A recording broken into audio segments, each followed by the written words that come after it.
Good morning and welcome to this Freshers event. It's so exciting to be another year for me, a brand new year for all of you. And I know that you've all been chatting away before we started. My name's Isabella Henman. I'm the presenter of Student Hub Live here and so excited to welcome everybody today. It's such a brilliant journey that you've got on. I'm all giddy already.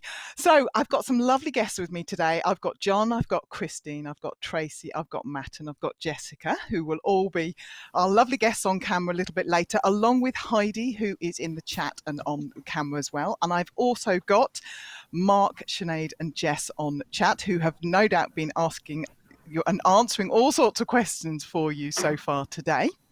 So it's great to see you today. This is the first of our workshops that we've got in our Student Hub Live Freshers, welcoming you to the Open University. And as I said, I've got Heidi, who has been collating some of the information that people have been chatting about so far. So Heidi, where are people? What are people talking about? Hello, well, it's so lovely to be here and to be back at Student Hub Live after the summer break. So welcome to everybody. This is a Freshers event, so it's super, super busy. And before we begin, I just want to reassure everybody. So I am a former OU student. I started in 2009 and I studied with the OU for 6 years. I did English literature, absolutely loved it. And it's great to see so many people that are doing English literature and creative writing in the chat. So I understand how apprehensive you're probably feeling right now. It is quite a scary process, but we're here to reassure all of you it's going to be absolutely fine. And this is genuinely the best adventure that you could possibly embark on. So there's a few things to go through. So if you're brand new to this system, if this is the first time that you've come to join us for Student Hub Live, you'll see that the chat is moving very, very quickly. So there's a little pin on the top right-hand side. If you click on that, it means that it will slow down the chat so that you can keep on top of that and it's not going quite so fast. So you can just test out using that. I certainly use that because it is so busy in the chat at the moment.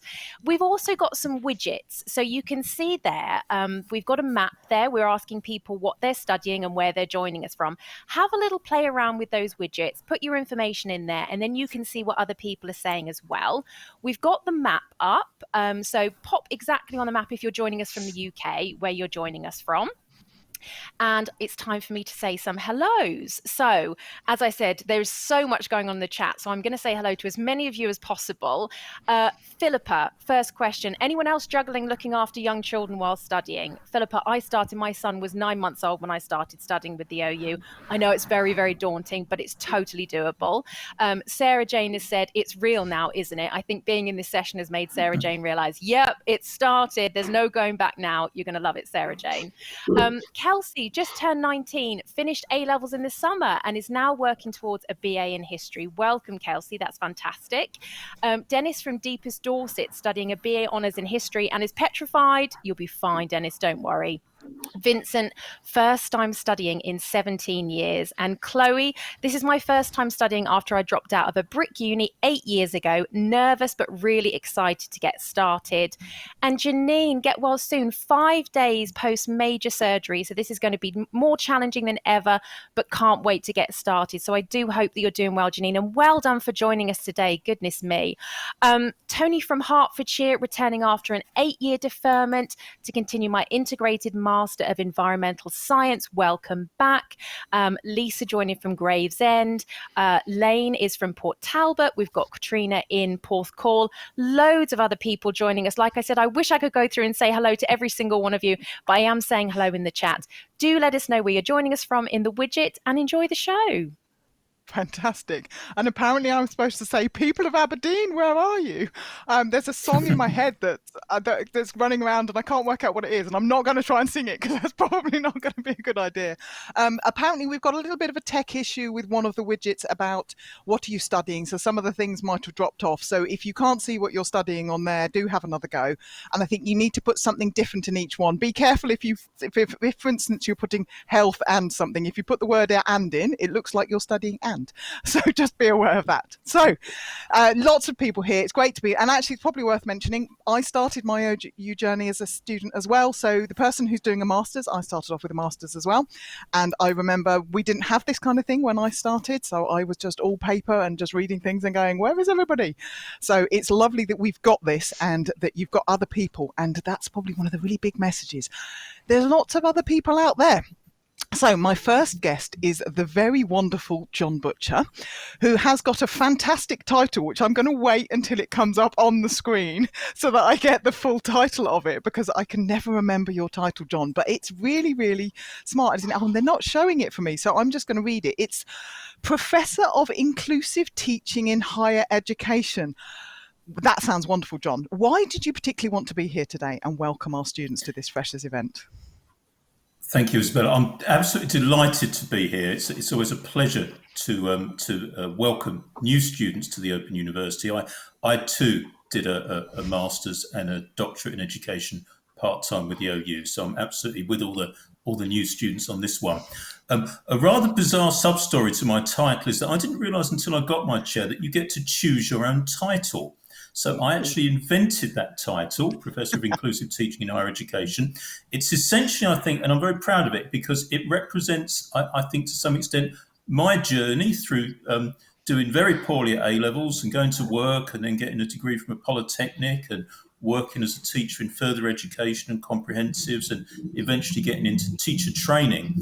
And I think my driving passion was that there are lots of people out there in society who could thrive in higher education, but often don't get a chance. And I think it's very much up to the educational institution to offer support and to teach in a way that recognises those students as individuals. So that's my title. Fantastic. Thank you, John. And there's apparently lots of people at the moment, much like you and myself and Heidi as well, are mature students. And that's a particularly interesting part about the university, isn't it? Having mature students. It's really significant, and it differs the Open University considerably from the majority of other higher education institutions in the sector. I think I came to OU study in my late 30s. I was teaching in a sixth form. I used to study in a conservatory because I had 6 children and there wasn't a lot of space anywhere else. So you kind of find your own spaces, really, and you do find a way to thrive. And I think one of my messages is going to be that engaging with higher education as an adult is a really exciting thing to do. It opens up so many opportunities. And I wonder if students, while they're watching this, could think about if there was anyone who inspired them to become an OU student, because often that connection with other people is incredibly important. Absolutely. Thank you, John. I was actually just going to ask that. So people might have seen that we had that ticker question running across the bottom of the screen earlier.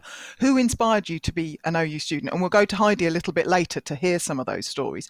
Actually, that's a point. Good. Who inspired you, John? I don't think I know the answer to that one. I think that's a great question, and I'm not sure I've given it sufficient thought. Really, I think when I was at school, I was at one of those schools where the assumption was you would go to university, and I didn't really want to go to university. My parents were actually against me going to university. They wanted me to go out and get a job because they were very worried about supporting myself. And certainly, I think the classic thing is you have to follow your passions. So I did a degree in English and history, and then I made myself almost unemployable by taking a master's degree in Victorian studies. But funnily enough, that's how I got into being an OU tutor. So it's amazing how some things turn out.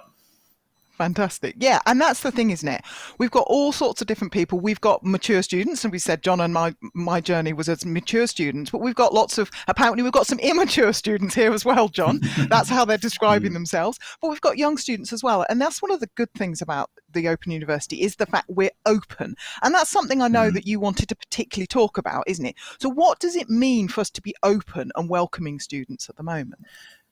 It's really important because the Open University is so, I think, established, certainly in the UK and arguably around the world, actually, that it's easy to take that word open for granted.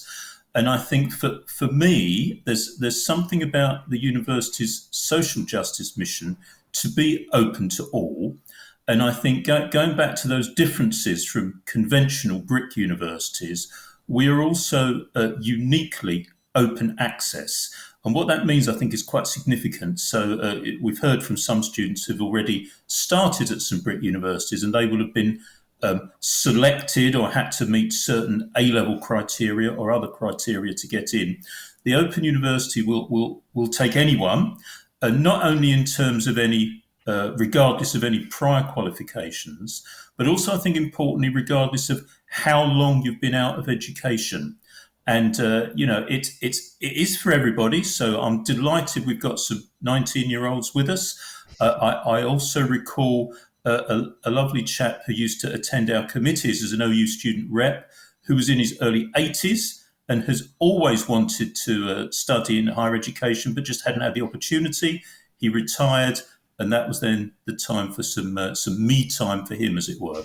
So I think that kind of openness is crucial. And what it really means in terms of how we teach is I think the OU can be much more flexible than many other universities. So that the fact that the majority of our students work while studying, the majority of our students have obvious caring responsibilities, whether for children or older relatives or people with ill health and things like that. So we recognise, I think, that OU students are not just studying, they're doing other things as well, and we have to work with them to support them to make sure that they can wear those different identity hats in a comfortable way.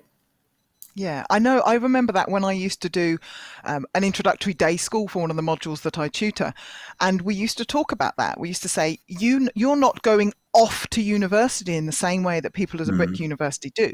You're still studying alongside everything else. And that's what's really quite interesting. Now, I know we've got lots of stories coming in about inspiring. So Catherine said her drama teacher inspired her. She knew that Brit University wasn't for her, so she introduced her to the university and she's very excited to start.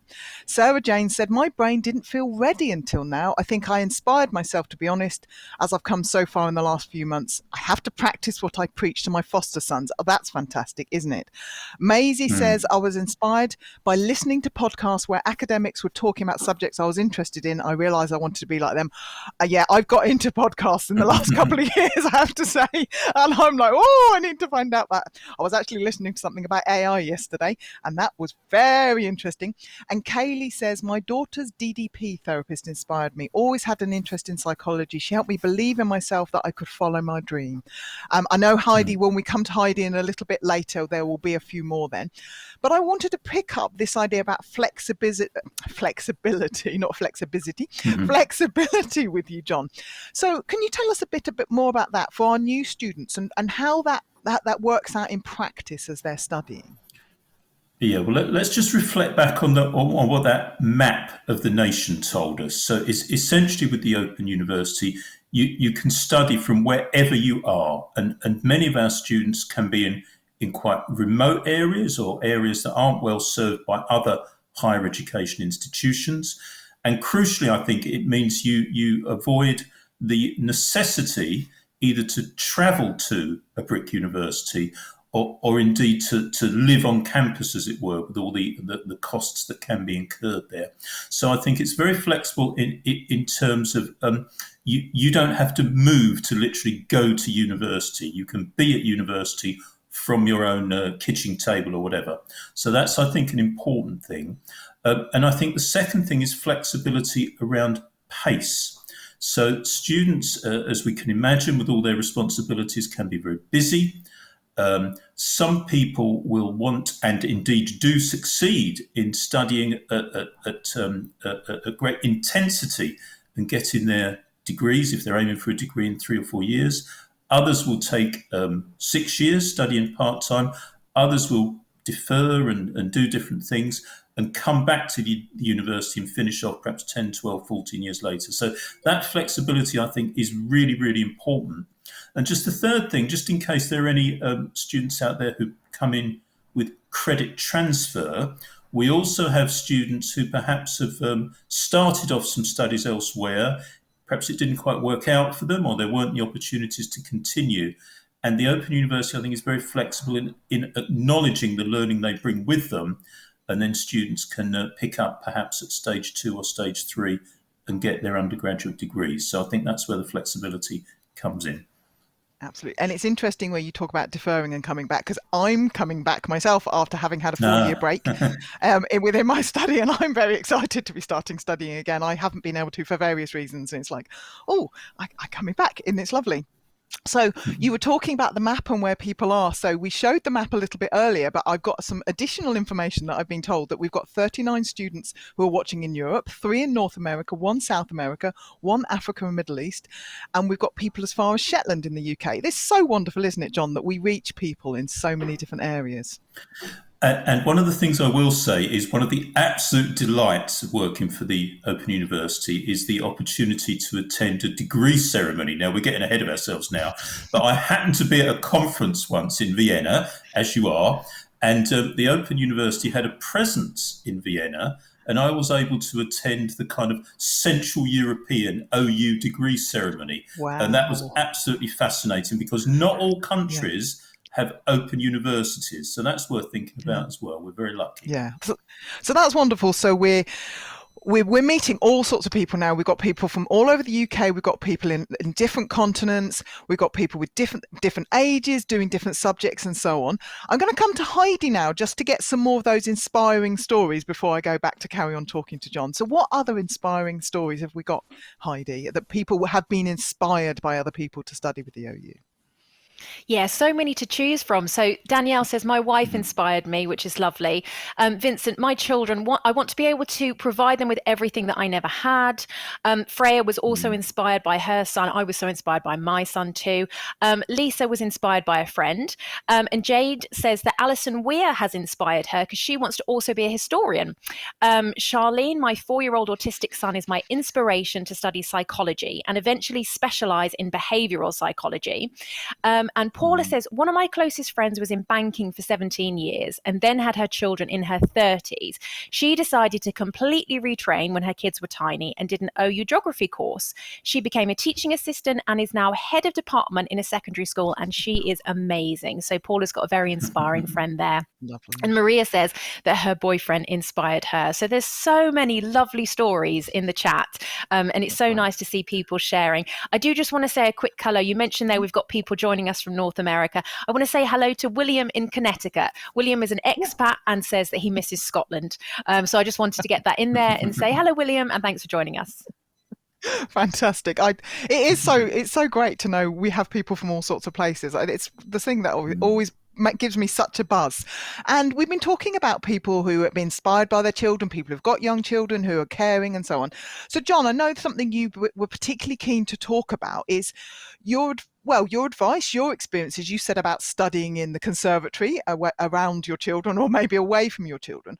What kind of advice have you got for people that are trying to manage getting that study space, getting that ideal place to get themselves the best start? I think it's. I think there are two elements to this really, and first one is obviously a physical space, and I think what students have told me over the years is even if it's kind of lurking under the staircase or in the shed or whatever, what you need is a little space where your laptop or your materials or your notepads or whatever are not going to be disturbed and having to be moved all the time. So, in other words, a space that is a little bit special for you, and you know you can go back to it, and you know kind of your books will be out or your material will be out if you need it.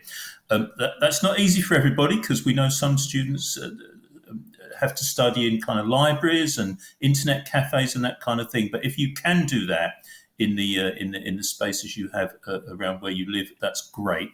The second thing is slightly different, but I think it's about space as well, and it's finding a bit of headspace. So when you're a busy parent or a carer, you're working. We know quite a lot of our students work a number of part-time jobs, so that presents its challenges as well as working full-time, of course.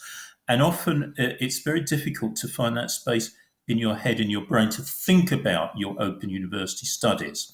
And so I think there is something about compartmentalizing your time, if you possibly can, And what our more experienced students tell us is that eventually you learn how to kind of grab those moments. So, for example, I've had conversations with students perhaps who've been taxi drivers, and they take their OU material with them, and when they're waiting for a fare, they're stealing that time, as it were, to do a little bit of studying. So I think the physical space is very helpful, and but particularly getting that space in your brain when you're not just caring and working and stuff.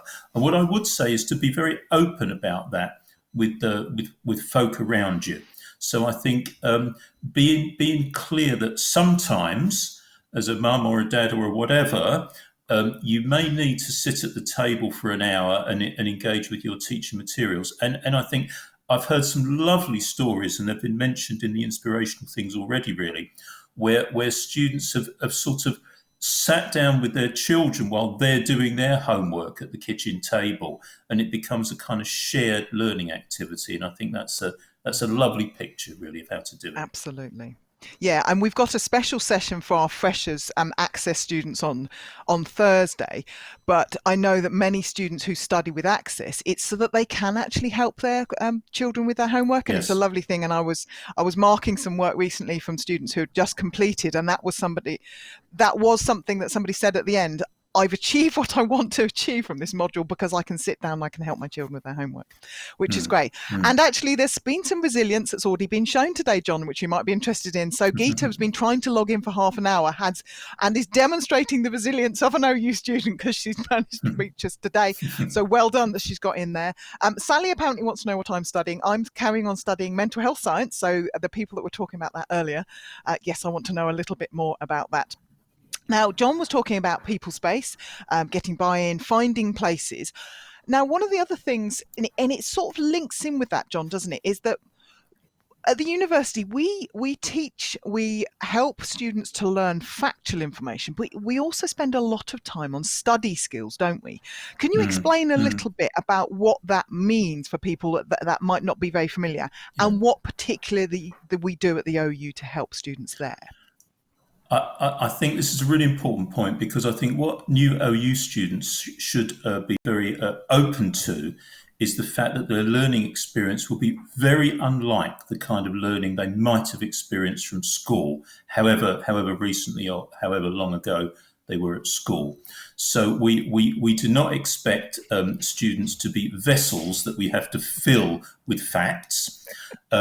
We expect students to kind of engage with the learning experience and really to come to their own conclusions based on what they're reading, what they're engaging with, and how they're discussing with their tutors as well. So I think it's a much more active way of learning, and most mature students really welcome that. It's a real transformative experience for them. And I think secondly is a recognition often that, particularly with mature students, there's a concern if they've been out of education for quite a while.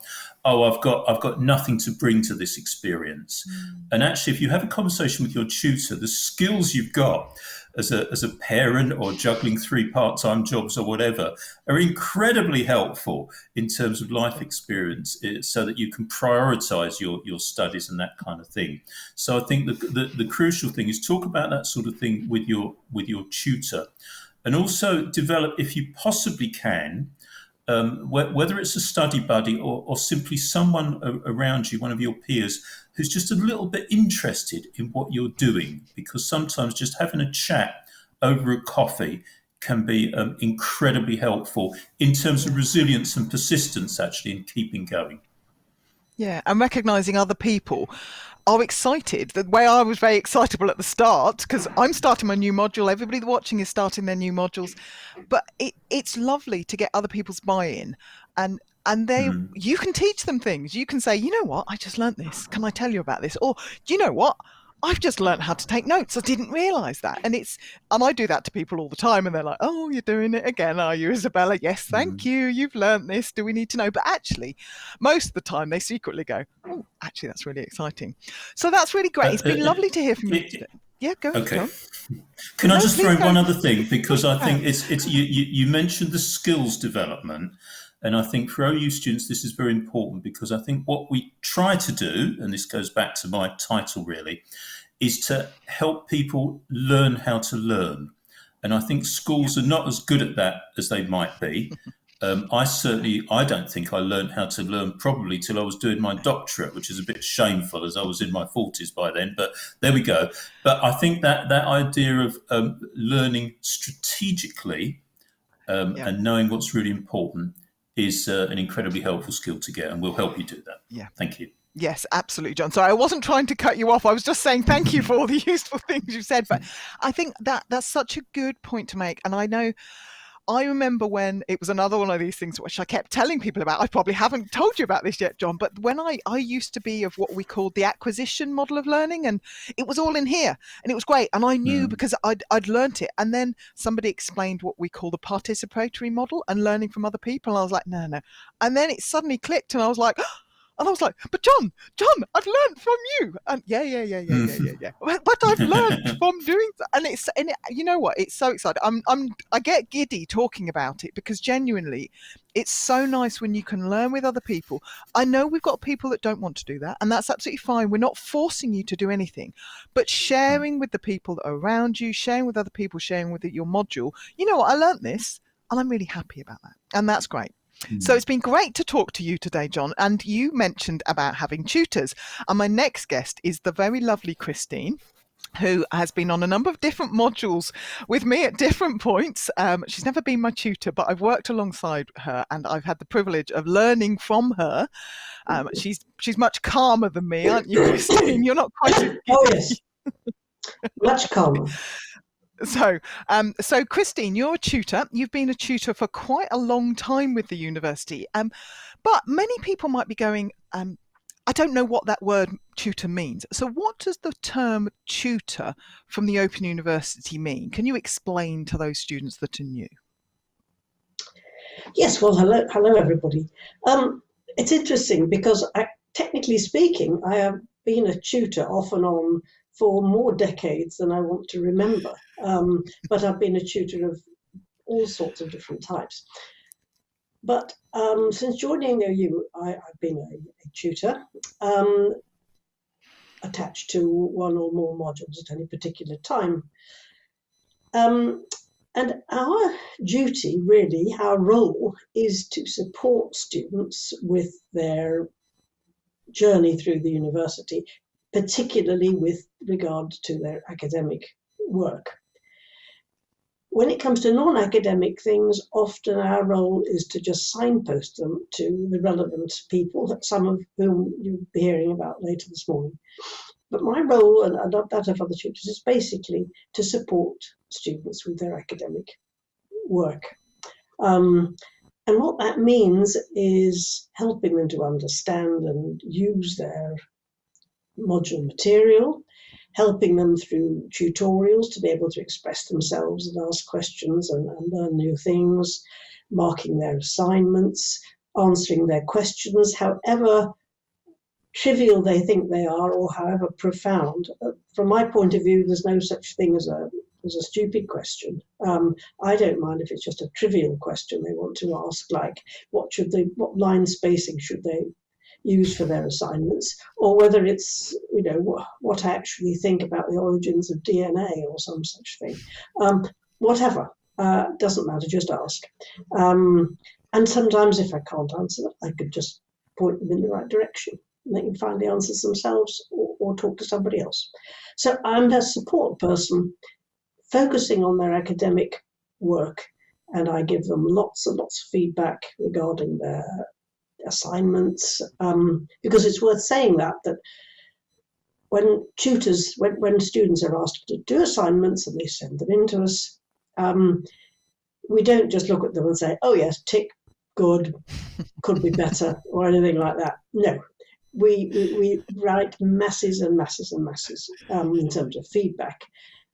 And the students who produce high quality work get just as much feedback as those who've struggled a bit with their work. So feedback is part of the learning process, and we deliver teaching in that way. Yeah, and that's Is probably that? one of the things, one of those study skills that John was talking earlier, and the learning things. It's how you deal with feedback. Now, one thing I wanted to say to everybody watching at the moment, because I'm sure lots of people are asking, don't worry if you haven't got your allocated tutor yet. Mm, There are a couple of modules that might have had an allocation yesterday. So some postgraduate, some level 2 and level 3, but the majority of new students who are access level 1 won't have your tutor allocated until the end of this week, or access is probably next week. It's because we've got lots and lots of things. Well, I say we, the royal we, it's not me, that have got quite a few things to deal with behind the scenes of making sure people are in the right groups and so on.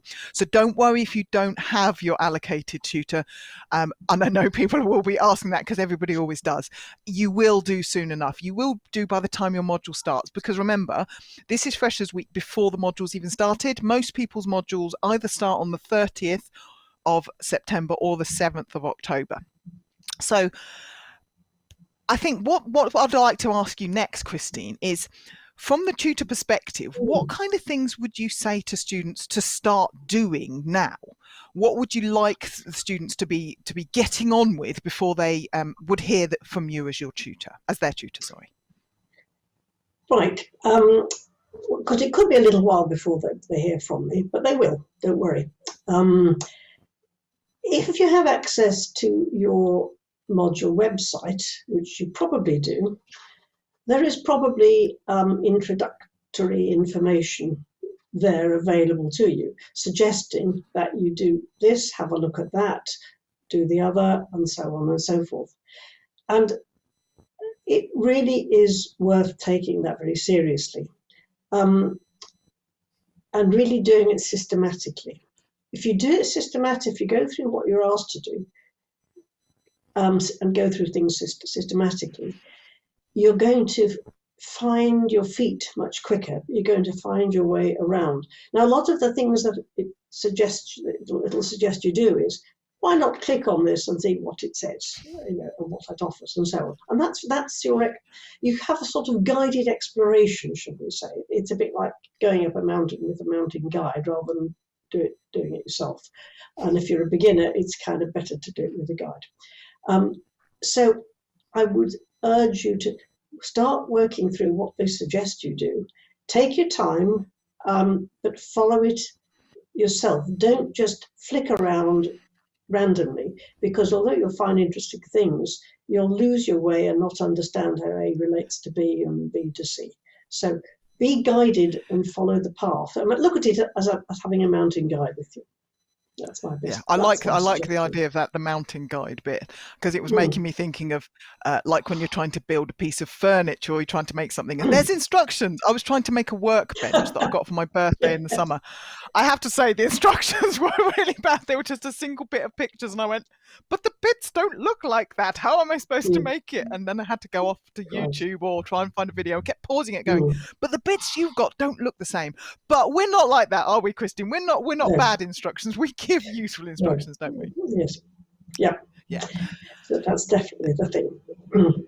And so the students, so people that are waiting at the moment, in fact, we've had, Rachel says, please tell me you don't put big red crosses across the work if it's wrong. When you were talking about marking. No. I don't think. I can assure you I never put a big red cross. I might put a tiny little cross, but it'll only be because I then explain, that 2 and 2 make 4, don't make 5, they make 4. And I will put a little cross perhaps and then explain why 2 and 2 make 5. 4. I was trying to Yes. think. Yes. Why 2 and 2 make 4? I don't know. Yes. What's it make? So that's what I mean. So you never just put a big red line through it, like rubbish or no or nonsense, anything remotely like that. Yeah. So we asked people earlier, what do you think a tutor does? And I'm going to come to Heidi next before I come back to you, Christine, because we asked everybody at home a question. So what do they say? So Heidi, what kind of things have people said that they think tutors do, or what kind of questions have people been asking? Sure, yes. I've got quite a few comments, and I've got a question for Christine as well, if that's okay. Oh, So Pauline says tutors help to gain a valuable experience on students to support and give feedback on their TMAs. Sally says having an approachable tutor really helps. In my experience, when I was studying with the OU, I was for every single tutor I had was beyond amazing. And it was the same at postgraduate level as well. So OU tutors are absolutely phenomenal. Michelle says she's excited to have a tutor assigned. I think it will feel more real by then. mhm, A couple of quick tips as well that have come in from some of our student guests. So Daniel says, my advice is spend some time going over your student homepage. It's daunting at first, but as soon mhm. as you get used to it, your course and your university work is much, much easier. I totally agree with that. When you first look at it, you think, oh my goodness, how am I going to navigate my way around this? And then after no time at all, it becomes second nature. And it's such a useful resource. Sally says, my tip to start now, plan, and plan some more. Look at when you can study, block out those times in your calendar now, look at the TMAs, print them off or download the information and set up files on your computer. So some really good advice there from Sally. And a question for Christine. So Natalie says, how do we tackle having a tutor that perhaps isn't quite as responsive in terms of feedback? What if they don't give very good feedback? Hmm. That's that's a tricky one. That's a very tricky one. Um, there are routes there are routes of action in this respect. I think if it's really getting to you, I think it might be a good idea to contact the student support team. The student support team, if they think that's appropriate, can then get in touch with the line manager. It used to be called staff tutors, who's responsible for that tutor, and have a chat and see what's going on, basically. Worst case scenario, you can ask to have a different tutor assigned to you. Sometimes it's just a communication problem that can be sorted out. But probably if it's, not on, give it a little bit of time to make sure that that's really happened, that it's your feelings are quite justified and it's not just a one-off situation. But then contact student support, I would say.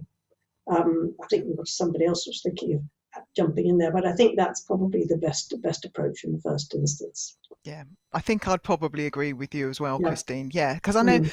because in the nicest possible way, we're all people and we're all individual people. Sometimes, for whatever reason, personalities don't quite match up. I know that I've Yeah. had students transferred into my groups. I've had students transferred out of my groups for whatever reason before, and Mm.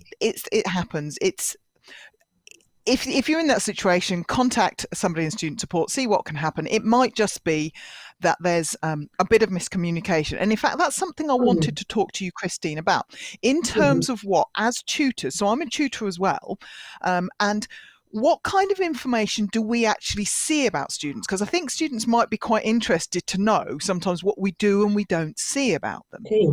Right.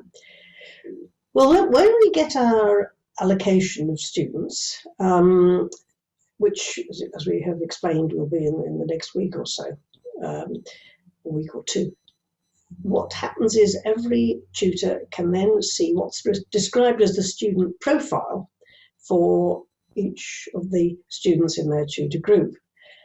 Now, that has only information that students have provided for the university. There's no secret information in there. So that'll be things like contact details, date of birth, what a little bit about their own academic history, if they've provided it, what modules they're studying, what qualifications they're aiming for, and any disability information that the student has disclosed to the university. The term disability has to be considered very widely as a very loose definition of disability in this sense. It includes long-term health conditions, medium-term health conditions, and all sorts of things that the student thinks may have an impact on their study. So those are the sorts of things we see initially. And then I think tutors on all levels, but I can't vouch for that, but certainly tutors on the level 1 modules all then try to have an individual phone call face-to-face, sorry, not face-to-face, an individual one-to-one phone call with each of the students. And that enables us to sort of flesh out what's on the student profile. Again, we're not probing into anything that the student doesn't want to talk about, but it lets the student explain any concerns they have. Just as we were hearing earlier, for example, mature students who've been out of study for several decades can be terribly frightened that they're out of touch. They don't know how to learn, and then, just as was explained earlier, conversation can show, but yes, you do, because you've done this, you've done that, you've done the other. Mm-hmm. In fact, you've got a whole range of skills.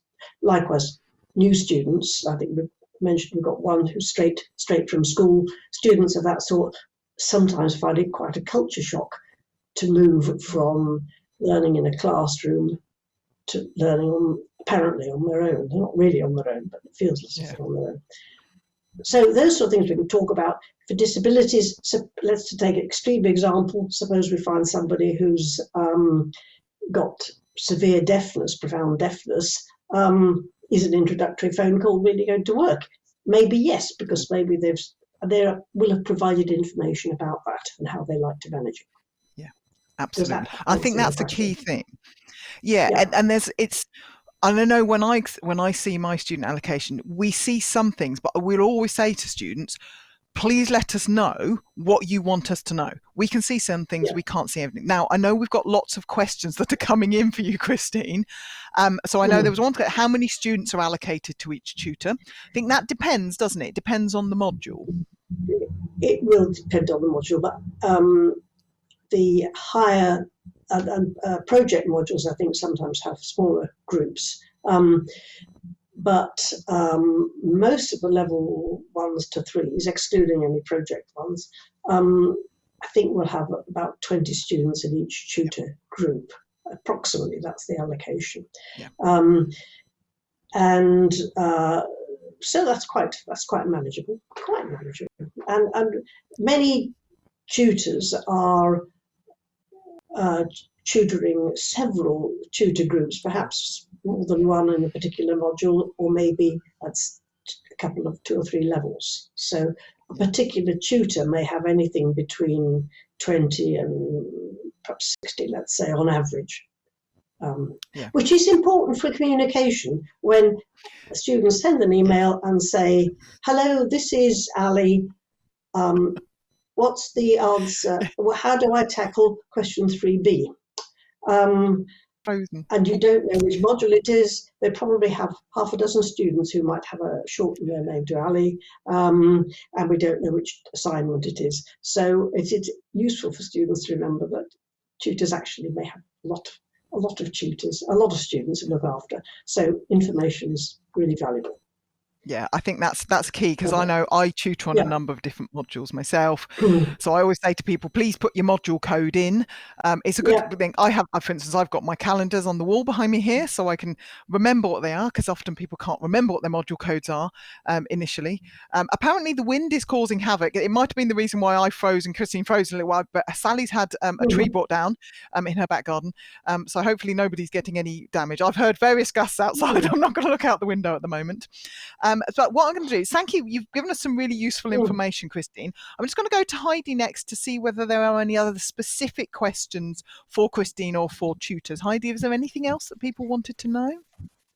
Yeah, got a couple of quick questions. I just wanted to draw attention to a comment that Freya made, which I think just sums everything up beautifully from what you and Christine were just discussing. So Freya said that I struggled with my tutors at first, and then just sent emails being really upfront and saying, I need help and this is what my issue is, and then got amazing responses. Freya says they aren't mind readers, and if you don't get in touch and tell them your needs, then they'll assume that you're doing all right. So I thought that was just a fantastic point and really summed everything up really well. So a couple couple of questions. So one quick question for you, Christine. Natalie would like to know what modules that you teach on, and then a slightly meatier question from Andy, who says, what about industrial action interfering with the delivery of tutorials?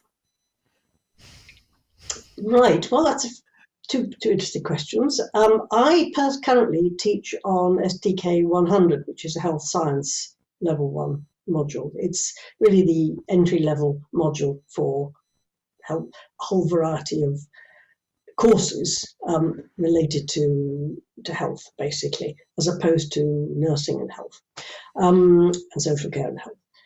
So that's the module I teach on. I've taught on all sorts of other modules, I say, at level 2 and 3 and masters in the past, but it's all in the science faculty. And I have all sorts of students who are some wanting to do health sciences, some going into psychology, some going into psychology and counselling, some doing degrees for being an ambulance paramedic, some doing switching who want to become physicians associates, and they're doing this course to learn some biology to then go on, and also health biology to then go on and train as a master's for degree for physician associate, these sort of things. So I've got lots of those sort of people, and then all sorts, and people doing open degrees as well. So the other question was industrial action. That is a sort of a little bit outside my realms for comment. But having said that, I've never known it be a problem. I've been with the OU for 23 years, I think now. There has been some difficulty with the sort of marking and assessment areas. That may be moving towards a resolution. I don't like to comment on that. But as for the teaching, there has been no interference that I've been conscious of. And we usually manage to get round things, if I'm honest with you. We usually manage to find solutions. Tutorials and things like that sometimes have to be cancelled for other reasons as well, and then they can always be rescheduled. But yeah, that's something I would worry less about at the moment, I think. Yeah, I think I would add to that as well. Definitely, Christine. I think there is industrial action. There has been industrial action, but the university overall does its best to minimise the impact on students, and there are other people that can be brought into cover, that can be marked. So please don't feel that that's going to have an adverse impact on you. Now, it's been great to talk to you, Christine. I'm going to switch things up a little bit, and I'm going to come to Matt next, because we've had a number of questions that would be really good to talk to Matt about. So Matt is a wonderful person in the student support team. And I've got quite a specific question for you first here, Matt, from David. Excellent. So David says, hi, David. I'm not great at reading, but I have no issues listening. What kind of advice have you got about ways around that? Can you give any advice to David for that? Yeah, so if you go into your module website now, David, which should be open, there is a tab which says resources. If you're on a desktop such as Windows or a Mac, and you click onto resources, top right hand side you'll see a big purple button that says downloads. If you click onto that and go into it, you will see EPUB formats and also Word formats of the module materials which have been formatted for screen readers. I don't know if a lot of people know this, but you can take those EPUBs and pop them into iBooks or Google Books and use the built-in narration software to have your module materials read to you completely free of charge. So a little study hack for you there if you want to listen to your module materials. Also great as well, switch the radio off if you're driving to work in the morning, half an hour of study. That's fantastic. That was such a brilliant, detailed answer there, Matt, given the fact I gave you no warning whatsoever I was going to come to you there. So that was really good. So, I mean, people might not know what the student support team means. I mean, we mentioned it earlier in terms of if potentially tutor difficulties, which we really hope doesn't happen.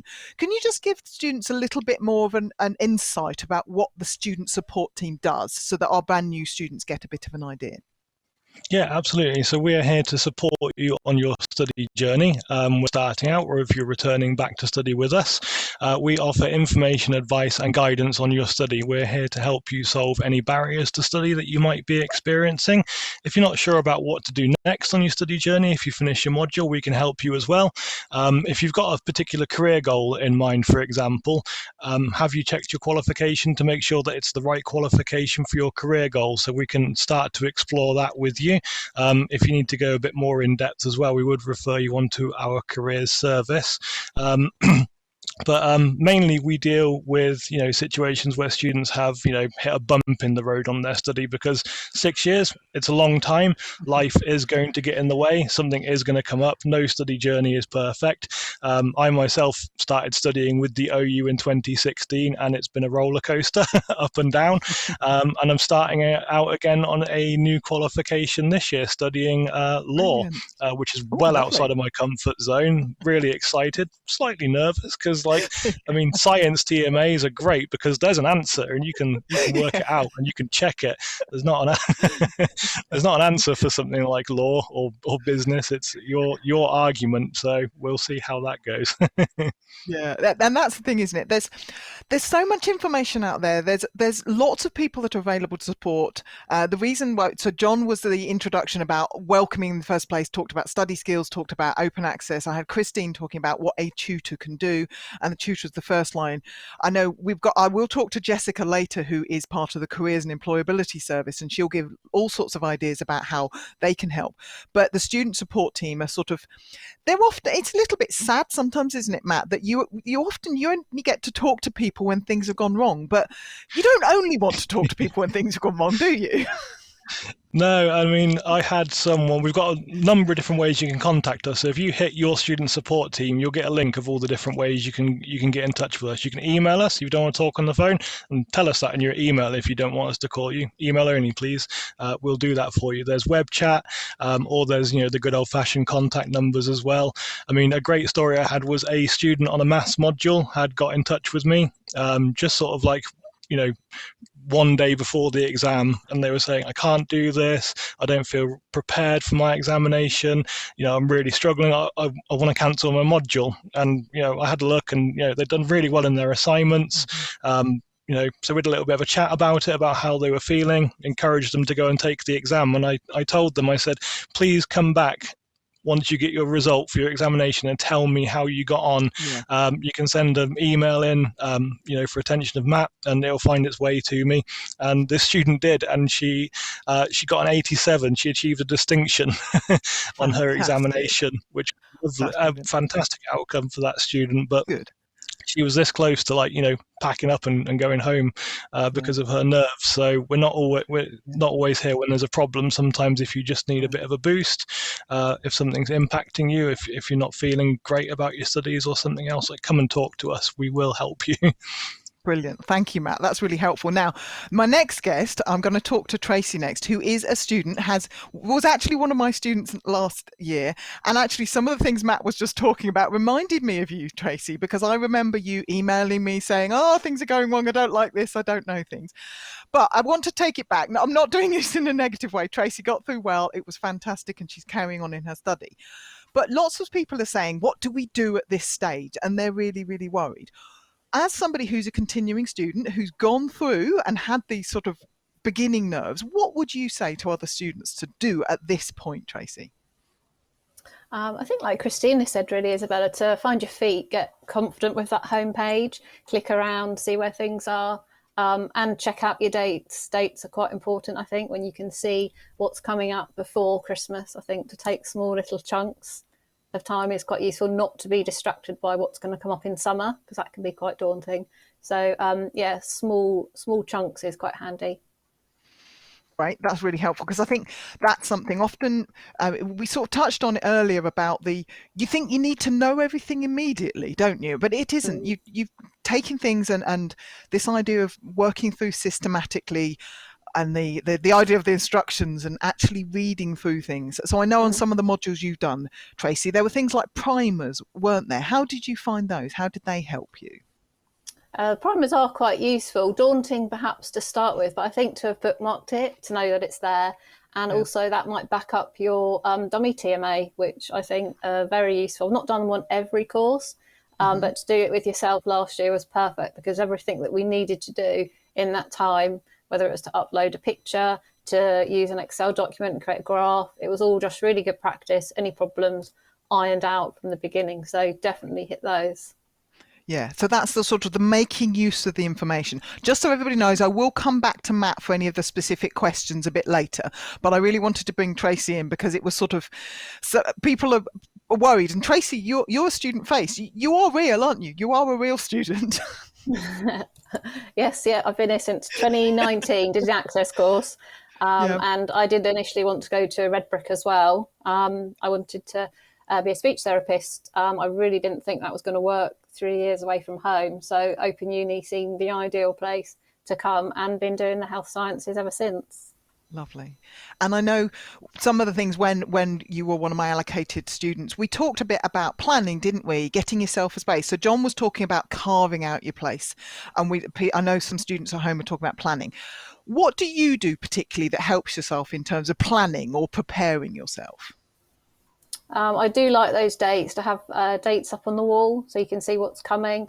To get your stationery organised, whether you're going to use books, whether it's going to be like your online files. I'm a bit old school. I do like my A4 binder, sort of takes me back to my college days. I know where things are. If there's no internet, I can go back to my notes. And your stationery highlighters are useful. And I know Isabella's a fan of the Post-it note. Plenty of Post-it notes are handy too. Yeah. And everybody at home, you'll see we're asking this question. How are you planning to take notes for study? Is it in a book? Is it online, using an app? Using Post-its? Tracy mentioned she has binders. So what do you do? Do you have a different binder for each module, or do you have a different binder for different topics? How do you organise yourself, Tracy? Yeah, last year doing the two, I did mental health and the biology. Obviously, biology with yourself, two very different subjects, very different binders, different areas. It looked sort of different when you log back on. To keep those really separate was helpful, especially when it came to the revision for the biology. You knew where your stuff was. And I think, like John said, to have that study area as a constant. I've recently just changed around my room. And it's a bit of a nightmare. All crumbs, where's it gone? Then last year, everything was so much easier. You really can't waste time going to find stuff. That being constant is really helpful. Yeah, it's. I mean, I'm probably not a good example of that because I'm in my front room, which is where I work in the winter or when it's not so nice. But I take my laptop around in the garden in the summer, so it's fine. Again, we're flexible. You can. Nobody's going to tell you you have to sit at a desk from 9 till 5 or from 8 p.m. till 10 p.m. It's about finding your own way. So actually on that point, when did you find you studied the best, Tracy? Were you able to sort of iron out a time that worked for you? Yeah, I think ironing out that space, I think like people have said before, if you're open with your studying, I do voluntary work. And last year, the health sciences sort of crossed over into my voluntary work. You know, we were studying eyesight, and someone at the cafe where I volunteer had an eye problem. So you felt like it was a bit more real. And coincidentally, you know, those things sort of did crop up. Well, guess what I was studying at the weekend? But yeah, weekend study initially when I started, I was childminding as well. So working during the week wasn't going to be an option. My children at home, my own children, got used to it. I was away upstairs studying, and I think, like John said earlier, you become that motivational person, not just for yourself, but for your children. So my daughter was studying at the same time as well. But yeah, you do have to sort of be quite strict, you know, put your phone out the room, turn off any distractions to really crack on. Yeah, I think, and that's a good thing. And I know for myself, I have to remember that. I have to mute my phone and close the case so I don't feel tempted to go off and look at what the strong men are doing or anything like that, or look up nice pictures of cats or chocolate or things. But it's fine. You have your little breaks, have your little treats, because it's good to reward yourself, isn't it, Tracy? What was your favourite reward when you were studying? Probably cheese. Oh, fantastic. Oh, good piece of strong goat's cheese. Oh, that would be nice. Oh. I know you're a fan favourite of the cheese. dark chocolate, but I was cheese. am. Just all right. Get this done, then you can go and play your. I like Wordle. Go and do your word game. Yeah. Zone out for 10 minutes, have a coffee, and go back to it. Yeah, definitely treats. Lovely. So I know we've got lots of best tips. So I'm going to come to Heidi now. So what kind of tips? How are people doing notes then, Heidi? And what kind of tips are being shared in the chat? You've just caught me out because you were talking about having a snack then, and I just had a quick bite of my snack. So I do apologise to everyone. That was really unexpected. Yeah, people talking about their note taking. So Sally says, I'm old fashioned. I have a fountain pen and paper, as writing things helps me learn and remember. And Henrietta says, in a book or a diary, so old school here. And then Sophie's feeling a bit apprehensive in the chat. So lots of people offering lots of reassurance for Sophie.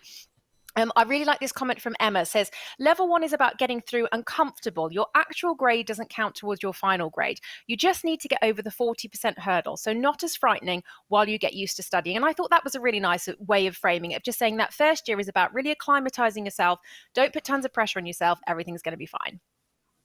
Yeah, I think that's an important thing, isn't it? Again, it's going back to this. Do you need to know everything at the start? And I think people come in and they go, what do I need to do? Have I done everything? Well, actually, you don't have to do everything immediately. And I think if I come back to Tracy now, I know because when we were talking about this, when we talked about it in tutorials, when you were studying alongside me and things, what would you say would be the best tip about either not worrying yourself or making sure you start out well, if that makes sense? Two-part question there. I suppose not to be overwhelmed, not to be too daunted. And I think, like Heidi just said, remember what you need to do to pass. And I'll be quite honest, when I'd see what was in the TMA, to really focus on not just those answers, but around that topic. So you can, bulk out, say, an essay.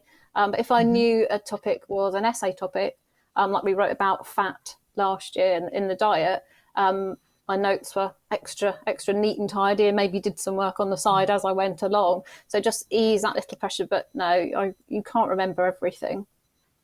Yeah, I think that's, John mentioned about strategic learning, about something that the university does. It's not just about memorising everything, is it? It's about actually doing things. Oh, actually, I can see Christine's got something she really wants to add now.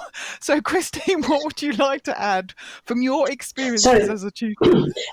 Sorry, just by way of explanation, the OU is, like most organisations, full of three-letter acronyms, and Tracy just introduced us to one, the TMA.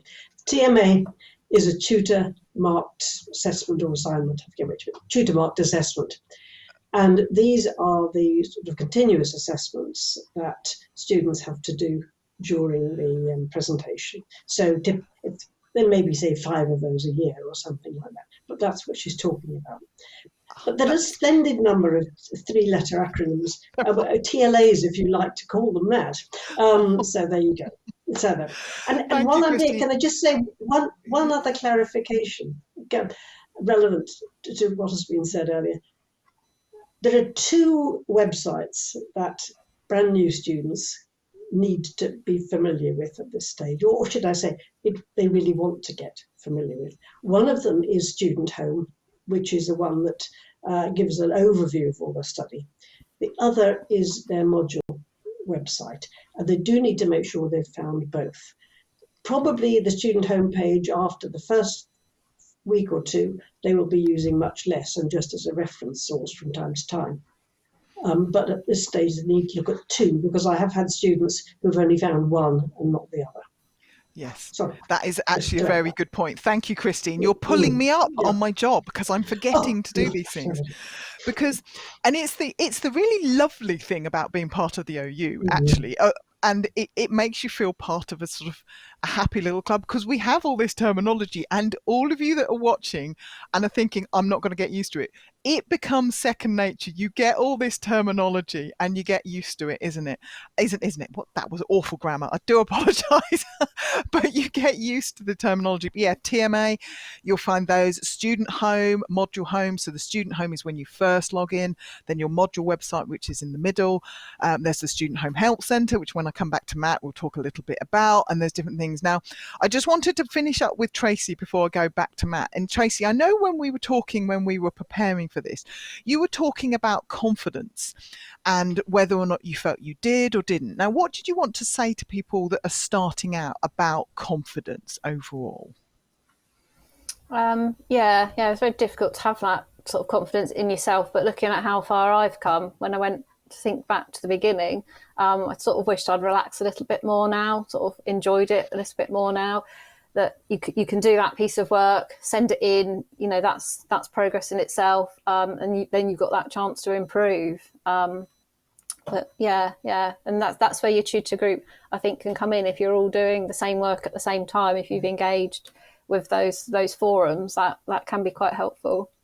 Yeah, and I think it's something that some people might not be used to sort of talking in a forum in a tutor group. So, and again, this is different terminology, isn't it? So, depends on your module. You may have some kind of a module-wide forum, which is for everybody doing the module. You may have topic ones. You may have a cluster forum, which is a number of different tutor groups together, and you may have a tutor group forum. So, I know, particularly in human biology, which is the module that you studied alongside me, Tracy, there was a tutor group forum for that, wasn't it? And there was some quite supportive discussions at different points in there, wasn't there? Yeah. Those evenings were lovely, especially sort of over the winter, to connect with people. You'd recognise people's names, to see yourself and the other tutors. I'd sort of bring out my notes, have a little refresh, and then you can engage with what the tutors want to put out there, especially if it's topics that you might have struggled with. I had a lot of sort of light bulb moments, especially with different things, and I would sort of email the tutor that had run that evening. So that really helped me. Some of the terminology might have not been in the content, but you've picked it up sort of more face to face. And yeah, that really did help with my essays. Yeah, I think, as I said before, some students study with the university because they like a distance university and they're not so happy studying with others. But other people, there are people out there. Student Hub Live overall, we're the community. I didn't explain at the start, it's in our advertising, but we're completely cross university, and we are there for building community and building study skills, those important study skills that John mentioned at the start. We have a lot of different workshops. So this is part of our freshers session. So we have online workshops and broadcasts. So this is freshers. There's another freshers session tomorrow, being a great OU student. Then we've got our access special one on Thursday, and then we've got a social on Friday evening. We've also got the making your most of your tutor and tutorials, another dedicated live broadcast next week. And we have a number of different workshops, online workshops on different things: essay planning, academic writing, note taking, resilience I did last week. We have sessions for carers, we have sessions for the neurodiverse community. We have all sorts of things there. So thank you. It's been lovely talking to you, Tracy, today. So I'm going to come to Heidi next, Heidi's going to give us some of the questions that have been coming in for Matt, so that we can prepare Matt a little bit more for some of the questions. So what kind of questions have been coming in, Heidi? Yes, we've got a couple of questions that haven't been answered so far. So one from Debbie: will there be subtitles or closed captions available during tutorials? Because Debbie has hearing loss. And Sally has asked, is it student support that offer the personal learning advisors? Sally says that she's got one and he has really helped her. So it might be great if we could provide a bit more info on those advisors for our students. Okay. I mean, I can answer the one about captions first, because I think I possibly know a little bit more about that than Matt. So our online tutorials are all run through Adobe Connect, which is the software the university uses. Closed captions are now available in those rooms automatically. So it's a bit of a envisage this at the moment, but there is a computing guide. So there's a little button that says CC at the top, and you can click on that, and there are live closed captions that will come, and they'll just show for you. Obviously they're live and they're the system doing it, so it's not 100% perfect. It's a little bit like teletext used to be once upon a time if you have subtitles on the computer. But actually, is there anything else you can add to that, Matt, about support for students with hearing challenges? So yeah, there should be a recording of the tutorials which is made available, and those always have subtitles and captions on them as well. But if you ever need, like, an adjustment to something like a tutorial or an assessment because of a health condition, specific learning difficulty, or anything else that you've chosen to share with us, get in touch with either your tutor in the first instance or the student support team, and let us know what you need and how we can support you. We might not be able to do it exactly how you want it, but there is normally an option that we've got to help make support you with a reasonable adjustment. To give an example, I had a student contact me one time with regards to an assessment. They were really concerned as there was an audio component of the assessment. They had to record a 5-minute presentation. This particular student had a stutter and language difficulty. the learning outcome was to assess the audio assessment. So I contacted the module team, who very kindly agreed that the student could produce a written piece with a 30-second recorded summary. So they were still meeting that learning outcome. They still had to do a little bit of the recording, but they were able to, access an alternative form of assessment for them. So if you find anything that pops up in your studies that's concerning you, or might be a barrier, reach out and ask the question. So we won't know what you need unless you come and tell us. Yeah. Lovely. So the other question was about the personal learning advisor service. I'm not sure. I've come across it. I've attended training about it. Is that something that the student support team are the avenue for? Or is that somewhere else, Matt? No, you'd be contacted separately about the PLA service, so they are fantastic. But if you are eligible for a PLA, then you'll be contacted by the service automatically, so you don't need to worry about that. If you have a registered health condition, disability, specific learning difficulty, or any of those things, then you might be eligible for a non-medical helper through disabled students allowance as well. That's the kind of thing in the student support team that we can signpost you to. So if you do have a condition which might impact your learning and you need some extra support in the form of a helper, you might be able to access it through the DSA service, which I believe is operated by Student Finance England. But that's a great question. You're all testing the boundaries of my knowledge today. Yeah, that's great. Yes, because I think from what I've heard of the PLA service, it's not something that students can specifically request. But you can, as Matt was saying, you can request certain adjustments, but it's not that everybody's automatically given a mentor. In some subject areas, in some modules, there might be mentors, there may be study buddies, there may be supportive people. So do look out for that, because it might become obvious, and you can always ask and see that is. Now, there's a couple of other questions that have come in. Sarah Jane saying, if I was to get an ADHD diagnosis during my studying, do I need to let you know? And is there any more support from the OU for that? Matt, what would you say for Sarah Jane about that? Yes, absolutely. So, please do share that with us. If you go to the Help Centre on Student Home and type disability support into the search bar there, you'll see what support is available from the Open University. And this can be things like advanced handouts for tutorial slides and things like that, or alternative arrangements for examinations. I'm on the team which deals with a lot of those for all modules as well. So, we can offer things such as rest breaks or additional working time if you've got a specific condition which is going to impact your ability to sit the examination. Sometimes students get a little bit nervous, I'll phone them up to ask them about it, oh, I don't want any special treatment. That's the wrong way to think about it. It's about leveling the playing field. It's to make the examinations equitable for everyone. So if you've got an exam and you can't sit down for longer than an hour without being in discomfort, then that's something we need to know about. So please reach out to us in the student support team. We also have a dedicated disability support team as well, so their contact details are on the student home also. Okay, and there's other questions coming in with some specific things about whether things are recorded or not. So tutorials, it will say if they are recorded. Most tutorials are, but in some modules there will be ones that aren't recorded. So we say some induction sessions, they are, I think lots of people, because some modules have got sort of pre-module start things at the moment, haven't they, Matt? Sort of inductions and so on. So I think probably the best advice there is have a look what it says.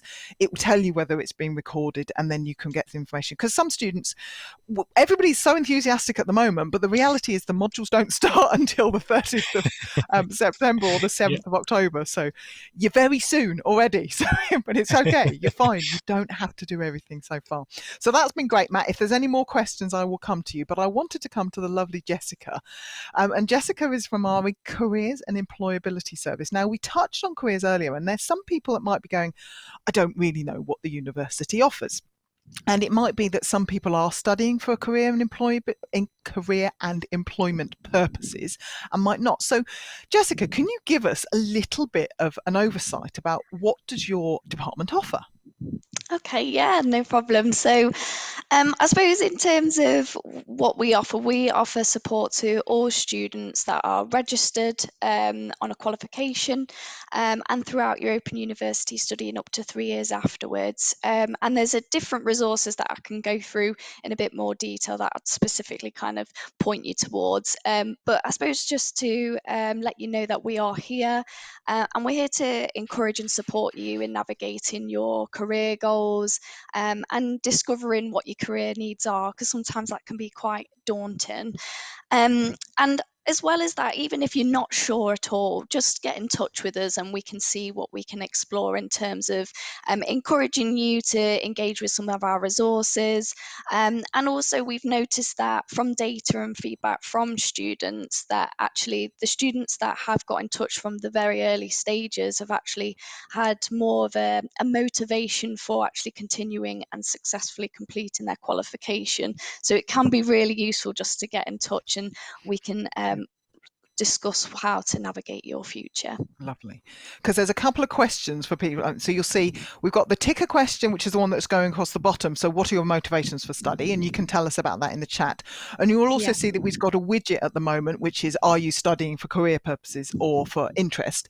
Because we've got people from all sorts of different places. Now, I know you've got a number of places that people can look for information, Jessica, and I know we've got some images to try and illustrate these for us. So if you would like to talk us through Yeah. what kind of things we can offer, and we'll try and show people the relevant pictures at the right points. Yeah, no problem. So we do offer one-to-one support. So that can be by email if you prefer, or you do have the option of phone call or video call support through our consultations.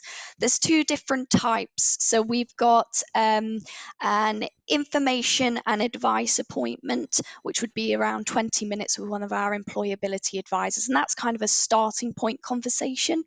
And we could look at some resources to get you started in terms of particular careers you're interested in, or just thinking about your study goals as well.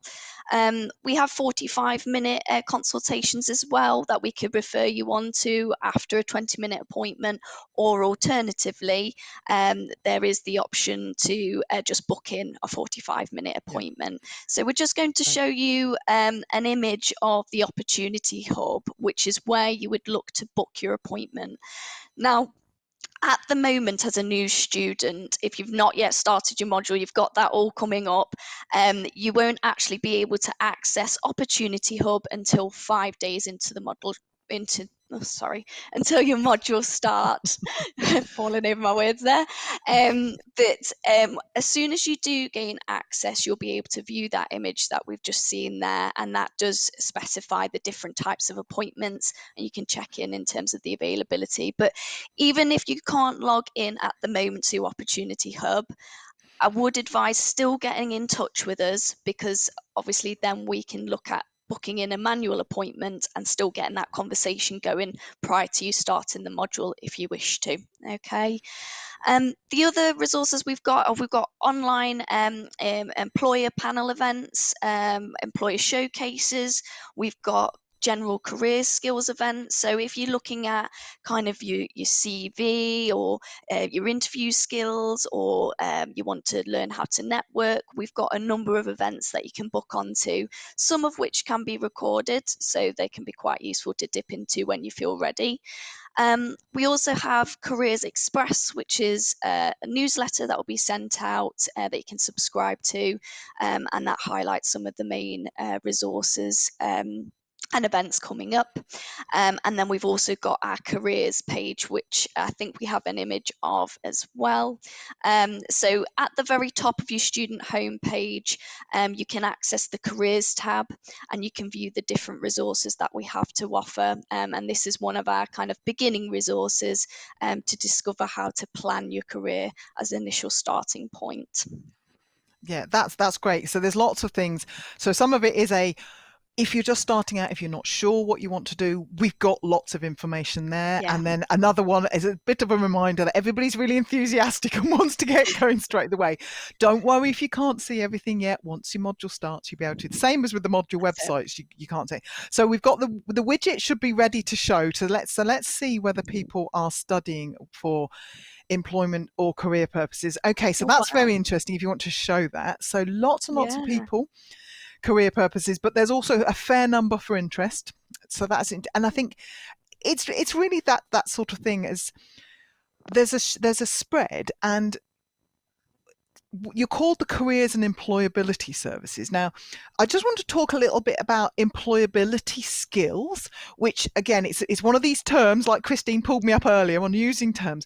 When we talk about employability skills, what does that mean, Jessica? Tell the people that are new what that means. So I suppose it's not to narrow it down to just kind of your employment history. It's also just to look at your general learning and skills that you've developed, the knowledge you've developed through your study, work, and personal experience. That can be really valuable to particular roles. So, for example, it may be that you're looking to become a counsellor. So empathy and active listening skills will be vital. And if you've got your own personal experience of undergoing counselling services and seeing the benefit of it, or seeing a lack of support, then it may be something that motivates you in order to go into. So what we can do is just discuss those employability skills and help you kind of recognize those in yourself. We do have a really good event that's coming up actually, called the Careers Fest, and once you get access to Opportunity Hub, do see if you can book on to any of the events that come up. So that's due to take place the 7th to the 9th of November. It's an online festival, and it's this year is focusing on supporting your career confidence, navigating your career pathway, and addressing any barriers or challenges that might come up when you're trying to seek different opportunities. So we're very much aware that that can sometimes be a reason for people not feeling as comfortable or confident going to apply for roles. So yeah, feel free to get in touch. Great. Yeah, that's lovely, because I think that knowing what the employability skills are, what people are looking for, what you can do, as John said earlier about this, you've got things that you bring from life and actually recognizing them in their work. So thank you. That's been really helpful, Jessica. There will be more information. There's links on the event page. And it's just to remind people, if they want to find information about the Careers Employability Service, it's at the top in the Student Home Help Centre, and they start typing careers. Is that the best place, you would say? You can do that, or at the very top there should be a careers tab as well, that you can click onto. So yeah. Brilliant, lovely. Thank you very much. So I'm going to come to Heidi now, because I know we've got lots of different questions that are coming in all sorts of things. So Heidi, what have people been asking about? What have people been sharing? So much. So many people sharing about the motivation behind starting their studies. So I might just pick up on a couple of those. And then I've got a question as well. So Ian, my motivation for study is to expand my mind and learn about the universe. I love that. Jane, I want to show my additional needs children that you can get a degree without needing to go away from home, and you can learn at any age. Sarah Jane, I've always been interested in the brain and how it works. She's a psychology student. And it has also cemented this since my foster boys moved in. It motivates me to also help other children like them in the future with a change of career. Olivia says, getting a better job and fulfilling my dream of getting a higher education, which is brilliant. Henrietta, I'm studying politics because I'm obsessed with it, but I'm a musician too. So it's a balance of interest and career. And then Henrietta's comment kicked off a really interesting conversation in the chat. Lots of people saying, oh, I play an instrument and I do this and I'm a singer, which is great. Andy says, my motivation is to prove to myself that I'm making progress in my recovery after my stroke. And in terms of the question, so Ashley says, do you offer any work experience placements? Great. So I think there's quite a few questions that are for Jessica here. So that's the first one. So if you do that one, Jessica, do you have any advice for people or information about work experience? Yeah, so we wouldn't say go out and look for the work experience for you, but we can certainly point you towards resources to find those work experience opportunities, especially if it's related to specific subject areas. And sometimes it can be really hard and overwhelming to actually get all that information Yeah, together. So yeah, we can at least give you a starting point. We also have, when I've mentioned the Opportunity Hub, employer engagement and also employability advisors upload so work experience, internships, paid experience, all sorts of things basically, yeah. that you can have a look at, and we update it weekly. So if there's Brilliant. not something up there at the moment that's suitable, then have a look the next week and you may find that there are opportunities there. Great. Again, with work experience, sometimes it can be quite difficult to even approach that. So Hmm. again, that's a conversation we can have about thinking about techniques of how to approach Yep. work experience Lovely. and looking for those. And volunteering, does Opportunity Hub include information about volunteering? Yes, it does. And also Just Do It. That's another big website. But again, if you're from a particular nation, there may be more suitable options. So again, if that's not going to give you the local opportunities that you're looking for, get in touch. Okay, and we've all got Orally wanted to know about freelance opportunities. Is there any information on how to get into particular freelance work or get experience for that? Yeah, so what we'd probably say in those situations is to definitely have a consultation, just because there's so many different types of freelancing roles. At least then we can discuss what specific role you would like to freelance in, and I suppose explore then what's going to suit your lifestyle and what you're looking for. Lovely. And I think Matt's got something that he can add there as well. And the super supportive Matt waving at me. Yes. Sorry, just piggybacking on the back of this. I know it's mainly a careers thing, but I just wanted to make all the students who are on a degree, registered for a qualification with us at the moment. Throughout your studies, you can claim a certificate of higher education once you complete stage 1, and a diploma of higher education when you complete stage 2. And now these are a couple of tiers above A levels in terms of where they sit in the qualification structure in the UK. So if you're looking to change your career and you're studying for career purposes and you need an entry into maybe like an entry level in the field that you're looking to move into, these can be some early access opportunities for you, and you just contact us in the student support team, and once you've finished each stage, and we'll send you the certificate, and it's a full qualification and there's no charge for it. So Lovely. little motivation as well, put it on your wall Yeah, in your study area that we discussed absolutely. earlier. Yeah, that's a really good thing to mention again, isn't it? Because part of that employability, and I'll come back to Jessica, I've got another question for you as well, but it's useful to know that the what we'd call them, I've forgotten what they call them. They're stage. What do you call them, Matt? The something or other Milestone milestones. qualifications. That's it. Just as you came on, I got the word. Yeah, milestone. But it's actually really useful because again, it's mapping those, and in Jessica's team, they can help you work out how you demonstrate the employability skills and so on. And we've got another question about Future Learn for you, Jessica. Is it part of the OU Career Service, and how do you actually use it? So Ellie said it has been a link on previous modules, but it just shows a cycle map, but no information on how to use it. Could you give us a little bit of information about that? So Future Learn is slightly separate and not really So within my Future remit. You, not Future Learn. Oh, sorry. That's okay. Future You. Yes. So certain modules we do have Future You. Sorry about that. And Probably me. yes.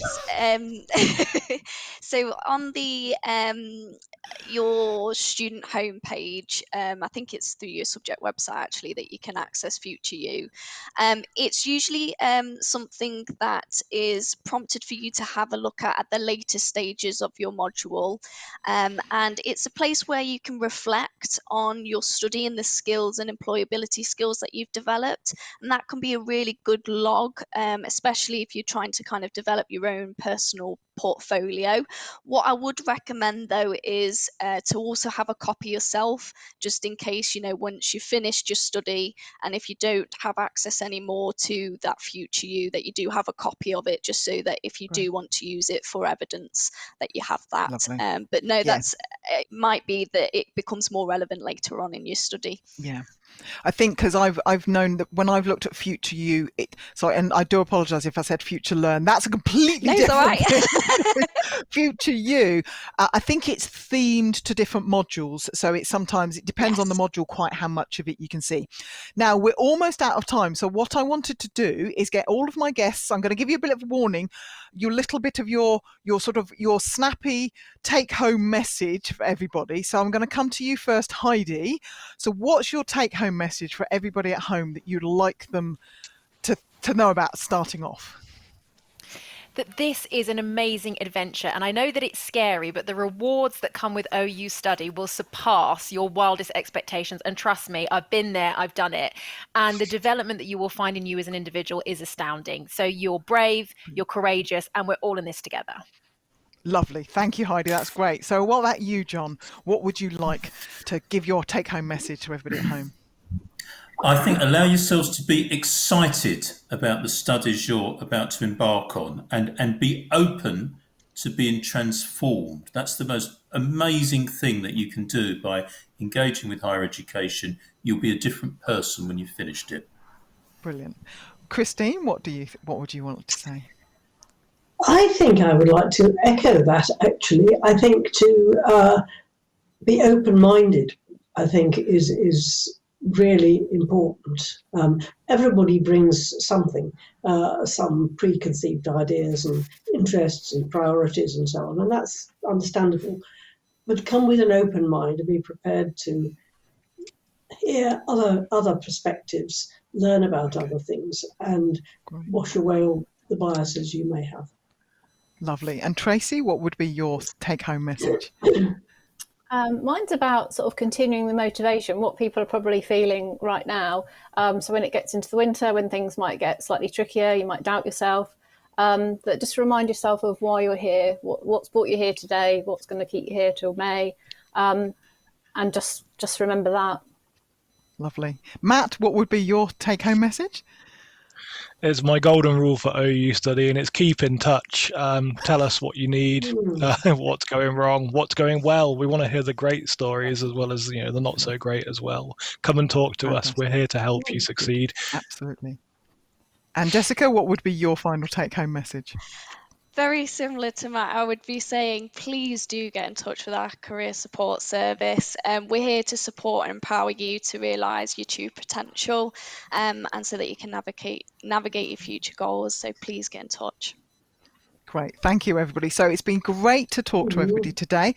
Thank you, everybody, for your input. And thank you, everybody at home, for all of your chat. I know you've kept Heidi good, so much to do, and I've been trying to keep on touch with all the things that have been coming through to you. So hopefully we've given you a bit of inspiration. We've been able to answer some of your questions. We've given you some things. We're back tomorrow for being a great OU student, and then the Access Freshers thing on Thursday. We do have feedback. We always like feedback on our sessions. So we've got that in the chat at the moment, then there should be a feedback form. But it's been lovely to see everybody today, and hopefully see you again all tomorrow. So bye for now.